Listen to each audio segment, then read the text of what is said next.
네, 안녕하십니까. 엘리엇입니다. 예, 토요일 날 잘 쉬고 계시죠? 제가 오전에 일 좀 보느라고 멀리 갔다가 오늘 바람에 시황 방송 좀 늦게 올렸고, 또 오늘 보니까 뉴스가 좀 어저께 밤에 많이 나왔더라고요. 그러니까 뉴스 하나하나 제가 영상 만들어서 올리도록 하겠습니다.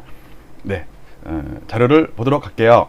네, 네, 이렇게 제목: 이주열 쌍코피 터진다. 중국에 이어 미국 PPI도 역대 최고. 10월 금리 급하게 또 올린다. 이거 어저께 영상 올렸던 거랑 거의 똑같죠? 어저께는 이제 중국 PPI가 미친 듯이 오른 거. 그러니까 이주열 총재 입장에서는 중국에 얻어맞고 미국에 또 얻어맞고 딱 그런 거예요. 근데 제 여자친구가 옛날에 한번 쌍코피가 줄줄 흐른다고 저한테 그런 적이 있어갖고 그 사진을 제가 여러분께 소개시켜 드립니다. 역시 여자친구는 한국 여자친구가 최고예요. 네. 자, 뉴스를 먼저 볼게요. 뉴스의 제목부터 마우스가 어디 갔나? 네. 자, 2대1 기사네요. 미 생산자 물가 8.3% 폭등 역대 최고. 인플레 압력 커져. 그리고 전년 동월 대비 8.3%, 그 다음에 7월 7.8%도 신고점이었는데 그것보다 또 넘은 거예요. 자, 다 필요 없고 그래프를 보자 이거죠. 그래프. 자, 우리의 PPI는 중국과 미국, 특히 우리는 제가 볼 때는 중국 PPI에 영향을 많이 받아요. 근데 어쨌든 간에 그래도 중국보다도 미국이 더 중요한 이유는 중국은 우리나라에 영향을 많이 미치지만 미국은 전 세계적인 영향, 그 다음에 거기 테이퍼링이랑도 관련이 있고 미국 기준금리 나중에 올리는 거, 소비자 물가에도 관련이 있으니까 미국도 같이 봐야 돼요. 그래프를 일단 보도록 하겠습니다. 일단 어저께는 중국 생산자 물가가 자, 목이 잠깐 잠겼네요. 물 한 잔 마시고요. 네, 보리차가 제일 맛있어요. 어저께는 중국 생산자 물가가 13년 만에 최고치였는데, 그래서 결국은 우리 생산자 물가 올릴 거고, 따라서 소비자 물가도 올라갈 거고, 따라서 기준금리 올릴 것이다 라는 제 주장인데, 거기에 플러스 미국 뉴스가 나온 거예요. 자, 그래프를 볼게요. 자, 이 차트는 제가 어저께는 중국 차트만 넣었는데, PPI만 넣었는데, 거기다가 미국 PPI도 같이 넣었어요. 전년 동월비를. 자, 여기서 볼게요. 딱 보겠습니다. 네, 요 빨간 게 우리나라 PPI예요. 그다음에 어저께 봤던 9.5%가 중국 PPI예요. 오늘 미국 뉴스 나왔던 거는 8.3%는 이거예요. 어쨌든 계속 치고 올라가죠. 계속 치고 올라가죠. 우리도 여기 잠깐 멈췄다가 여기다 툭 치고 올라간다니까. 이거 소비자 물가예요. 소비자 물가 지수. 그다음 이거는 근원 소비자 물가 지수니까 별로 큰 신경 쓰지 마시고요. 일단 소비자 물가 지수가 우리의 기준금리 인상에 가장 큰 영향 미치는 게 PPI가 아니라 CPI거든요. 소비자 물가 지수. 일반 서민들 PPI야 뭐 공장장들이 관심 있는 거지. 그런데 얘가 올라가면 얘도 따라 올라가게 돼 있어요. 특히 보세요. 초록색이 올라가니까 우리 빨간색도 따라 올라가죠. 근데 미국이랑은 그렇게 영향은 없어요. 추세적으로는 올라가긴 올라가도 그러니까 중국이 초록색이 끌고 올라가면 우리 PPI가 따라 올라가요. 그러면은 요 파란색 CPI도 따라 올라가요. 물론 기울기가 다르죠. 스무딩이 되니까 그런 현상이 있는 거예요. 어쨌든 우리 CPI가 팍 치고 올라갈 가능성이 있다. 한두 달 동안은 그럴 것 같아요. 그러면은 2.6% 안팎에서 놀면 2%를 넘잖아요. 그러면은 이런 현상이 벌어지죠. 이렇게 이제 일단 소비자 물가 한번 볼게요. 지금 이게 8월 달 건데 이게 9월 달 예상치예요. 제가 추정한 거예요. 그 다음에 이거는 10월 달치예요. 근데 10월 달에 더 치고 올라갈 게 여기서 제가 볼 때 10월 달에 팍 치고 올라가요. 왜 그런지 아세요? 10월 달에 꺾여도 왜 추석 연휴가 끝나면 이제 싸게 판단 말이에요. 찾는 사람도 적고. 그러니까 8월달 9월달 피크 쳤다가 10월달에 잠깐 눌려요.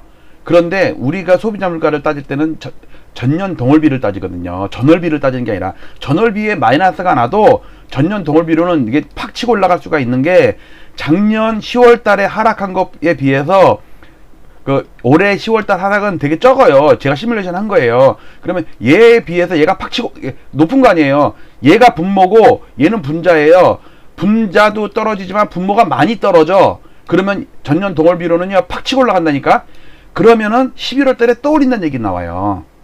지금 사람들은 리서치 센터장 얼마 전에 인터뷰한 거 보니까는 5명 중에 그 10월 달에 올린다는 사람 한 명도 없었고 11월 달에 3명 있었고 2명은 그것도 내년이야.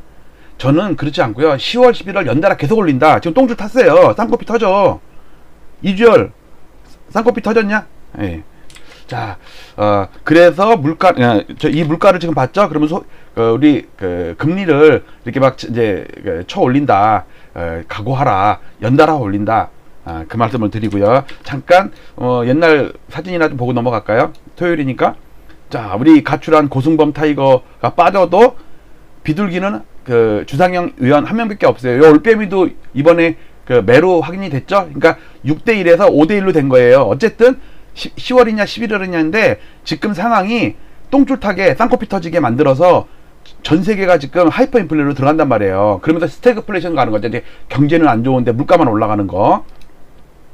그래서 여기 한 명 빠진 고승범 한 명 빠진 그 금통이도 요 올빼미 주상영 여기 비둘기 그 한 명이 나머지 5명한테 포위돼 가지고 결국은 금리 올린다. 근데 문제는 11월 달에 올린 확률이 좀 높지만 저는 그래도 10월 달에 올린다. 그것도 11월에도 또 올린다. 그래서 올해 연말에 1.25%가 될 거라는데 저는 이제 베팅을 겁니다. 뭐 틀리면 할 수 없는 거고요. 자, 제가 11월보다는 10월에 예상하는 이유를 8월달 금리 올리자마자 그 다음에 곧장 이걸 썼죠. 왜? 튀려고. 그쵸? 남들이랑 똑같이 하는 것보다 먼저 틀려도 괜찮아. 아니, 틀리면 안 되죠. 근데 저는 확률 높아요, 저거. 자, 근데 이 금리 상승이 문제는 1.1%, 0.75가 중요한 게 아니라 4%라니까, 4%. 테일러 준칙 4%라니까. 이거 영상 기억 잘 하시고요. 또 한 가지. 올해 2번 올린다는 거 딱 맞췄죠? 이번 박승총재가 7월달 인터뷰란 말이에요. 그런데 3년 내 3%까지 급등하고 아파트는 30년 하락하는 거. 이게 뭐냐면 고물가 시대가 오면서 저성장 고물가가 오면서 스태그플레이션이 오면서 한 30년 동안 아파트가 폭락한다는 얘기예요. 일본 따라가는 거라니까. 90년에 일본을 따라서 우리가 지금 2021년이 일본의 1991년 딱 30년 전이에요. 인구 구조가 똑같아. 그리고 가계부채, 민간부채 이게 다 똑같아. 젓가락이 똑같아. 자, 그 서울대 교수도 내년에 2%까지 오른다. 그 다음에 2023년에 3%를 넘긴다. 이런 그 컬럼 쓴 거 보셨죠? 그 다음에 퍼거슨도 하이퍼 인플레이션 오는 거. 지금 어제 오늘 중국, 미국 PPI 올라가는 거 보면 겁나지 않으세요? 60년대 말에 하이퍼 인플레이션. 퍼거슨이 괜히 한 말이 아니라고. 얘가 밥 퍼먹고 하여튼 아무거나 막 푸는 애인데 퍼거슨이 이 정도 한 거 제가 300년 차트 보여드렸죠? 그거는 진짜 세상에 어디도 없는 차트니까 제 네이버 카페에서 항상 자료 올려놓는데 자료실에서 다운받아서 확대해가면서 보세요. 1700년 미국 독립전쟁 할 때 물가가 얼마나 올랐는지, 남북전쟁 할 때 얼마나 올랐는지, 1차 대전 할 때 얼마나 올랐는지, 2차 대전 할 때 얼마나 올랐는지. 근데 몇 년 안에 퍼거슨 주장은 거기다 스페큘레이션이라고 나왔어요. 그 원문에 제가 이거 원문 읽어드렸잖아요. 스페큘레이션이라고 나오는데, 그러니까 혼자서 그냥 그 뇌피셜 한 거야. 뇌피셜 뭐라고? 중국과 대만이 전쟁한다 2-3년 안에. 그러면 미국이 개입하느냐 마느냐. 아프가니스탄 철수한 것 때문에 중국이 이제 너네들 니네 자국만 신경 쓰고 멀리 아시아에 있는 극동아시아 이런 데서 분쟁이 일어나는 거 이제 신경 안 쓴다는 얘기지. 나 이제 대만 먹을래. 이렇게 나온다 이거예요. 퍼거슨의 주장은. 그러면은 그 미국은 개입할 수도 없고 안 할 수도 없고 그래갖고 또 원거리 전쟁을 해야 되는가.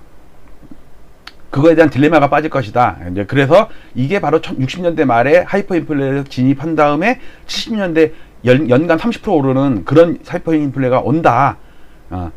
저도 그걸 주장을 계속 했는데 퍼거슨이랑 찌찌뽕 그 다음에 러시아 중앙은행 총재 나불레나 나불거리는 언니 김숙 닮았죠? 예.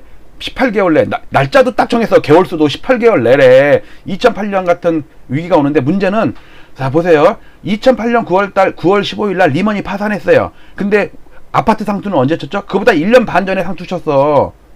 그러니까 이 나불거리는 언니 말이 맞으려면 18개월 있다가 리먼 같은 사태가 오고 그 상투는 지금 쳐야 된다고. 지금 1년 반 빠진 다음에 리먼이 파산했다니까. 이해 가세요? 아유 아직 18개월 남았네 룰루랄라 이러면 안 된다니까. 빠지고 나서 18개월 있다가 리먼이 파산했다니까.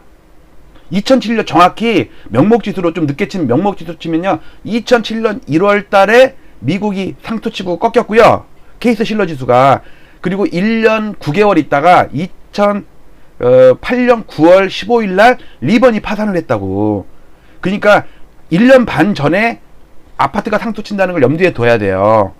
그러면 나블레나 언니 말로는 지금 상투를 쳐야 되는 거야, 아파트가. 그래야지 1년 8개월 있다가, 6개월 있다가, 18개월 있다가 전 세계적인 어떤 리먼 98년 러시아 모라토리엄 같은 때, 아니면 2008년 서프라임 같은 때 그런 사태가 온다 이거죠. 그러니까 지금 조심해야 돼요. 아직 18개월 남았다고 룰루랄 하면 안 돼요. 자, 마치겠습니다. 중국에 이어 미국 PPI도 역대 최고. 2주열 쌍코피 터진다. 10월 금리 급하게 또 올린다는 것은 엘리엇 주장입니다. 이 여자 배우 이름 뭐지? 요즘 하여튼 이뻐요. 귀여운 것 같아. 뭐 바비 인형 같이 생기지 않았어요? 바보 인형. 네, 마치도록 하겠습니다. 네, 음악 들고요. 자, 오늘 토요일날 영상도 몇 개 만들 게 또 있어요. 그러니까 여러분들 기다렸다가 제가 만든 영상 올려주시고, 아마 주식 방송도 하나 만들어서 올릴 건데, 여러분들 관심 있게 봐주시고, 고버스에 관해서 좀 얘기 좀 하려고 그래요. 자, 우리 나블레나 언니보다 더 무서운 언니 마치도록 하겠습니다. 감사합니다.